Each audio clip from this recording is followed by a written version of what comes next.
26 अक्टूबर को अचानक से कतर की एक निचली अदालत ने भारत के 8 नौसैनिकों को मौत की सजा सुना दी। भारत सरकार ने इसे हैरान कर देने वाला कदम बताया। सूत्रों के मुताबिक भारत सरकार नौसैनिकों को छुड़ाने के लिए एडी छोटी का जोर लगा रही है। इस मुद्दे पर भारत ने तुर्की और अमेरिका से मदद हासिल करने की कोशिश की है। अब इटली में जॉर्जिया मेलोनी की सरकार को भी मदद का अहम जरिया माना जा रहा है। कल पूर्व नौसैनिकों के परिवार वाले दूसरी बार जयशंकर से मुलाकात करेंगे। इस स्टोरी में जानेंगे कि कतर में मौत की सजा पाने वाले भारतीय पूर्व नौसैनिकों का इटली से क्या कनेक्शन है। कतर पनडुब्बी बनाने की जानकारी क्यों छिपा रहा है। वहीं पनडुब्बी बनाने वाली काबी कैंटेनियो नाम की एक और इटालियन कंपनी ने मई 2021 में इटली की संसद के सामने एक प्रेजेंटेशन दिया था। इसमें उन्होंने कहा था कि वे एक विदेशी ग्राहक को 2 पनडुब्बियां बेचने की कोशिश कर रहे हैं। हालांकि उसके बाद वह कॉन्ट्रैक्ट उन्हें मिला या नहीं, उस पर कोई खबर बाहर नहीं आई। न ही इस काबी कैंटेनियो ने कभी यह बताया कि वह किस देश के लिए पनडुब्बी बना रही है, और न ही कतर ने कभी यह बताया कि क्या वह किसी कंपनी से पनडुब्बियां बनवा रहा है।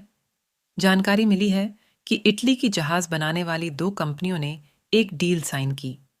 इस कॉन्ट्रैक्ट पर इटली की नौसेना के प्रमुख एडमिरल एनरिको क्रेडेंडिनो और फिनकैंटियरी के सीईओ पियरोबर्टो फोलगिरो और काबी कैंटेनियो के सीईओ अल्बर्टो विला ने हस्ताक्षर किए हैं। हालांकि जब मीडिया ने दोनों कंपनियों से सवाल किए तो काबो कैंटेनियो ने जवाब देने से इनकार कर दिया, जबकि फिनकैंटियरी कंपनी ने कहा कि उन्होंने काबी कैंटेनियो कंपनी से डील जरूर की है, पर यह डील कतर के लिए पनडुब्बी बनाने को लेकर नहीं है। वहीं अल जजीरा की रिपोर्ट के मुताबिक भारत के पूर्व नौसैनिकों पर इसी डील से जुड़ी जानकारी लीक करने के आरोप लगे हैं। इससे साफ है कि कतर नौसैनिकों के मामले में इटली का भी रोल है। दोहा के एक वकील ने भास्कर को बताया है, भारत के इन 8 नागरिकों से जुडे कोर्ट के पूरे जजमेंट को अभी सार्वजनिक नहीं किया गया है।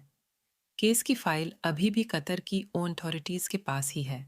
हालांकि इस मामले में 3 देशों के शामिल होने की बात भी कही गई है। अभी तक उनका नाम नहीं बताया गया है। मामले की अगली सुनवाई 23 नवंबर को होगी। पूरे मामले से साफ है कि कतर के अलावा इस केस में इटली की सरकार भी शामिल है। जिस मुद्दे पर इन 8 भारतीयों पर जासूसी करने के आरोप लग रहे हैं, वो इटली सरकार और कतर सरकार से जुड़ा हुआ समझौता है। गौरतलब है कि कतर के जांचकर्ताओं ने इन 8 भारतीयों पर 6 अलग-अलग आरोप लगाए हैं, लेकिन कोर्ट ने उनमें से 3 को स्वीकार नहीं किया। प्रधानमंत्री नरेंद्र मोदी और इटली की प्रधानमंत्री जॉर्जिया मेलोनी में अच्छी साझेदारी है। इसकी झलक G20 के समय भी दिखी।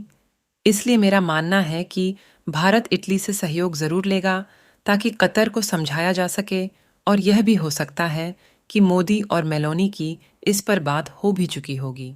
ऐसे अंतर्राष्ट्रीय मामलों में जिसमें काफ़ी सारे देश शामिल होते हैं, उसका निर्णय आने में थोड़ा समय लग जाता है। भारतीय विदेश सेवा से रिटायर्ड अधिकारी मनजीव सिंह पुरी ने भास्कर को बताया, कतर से भारतीय नौसैनिकों को निकालना सरकार के लिए एक प्रायोरिटी का मुद्दा है। मुझे पूरा यकीन है कि सरकार इसमें जो भी कर सकती है वह कर रही है, और जिससे भी बात करनी है वह हो भी रही है।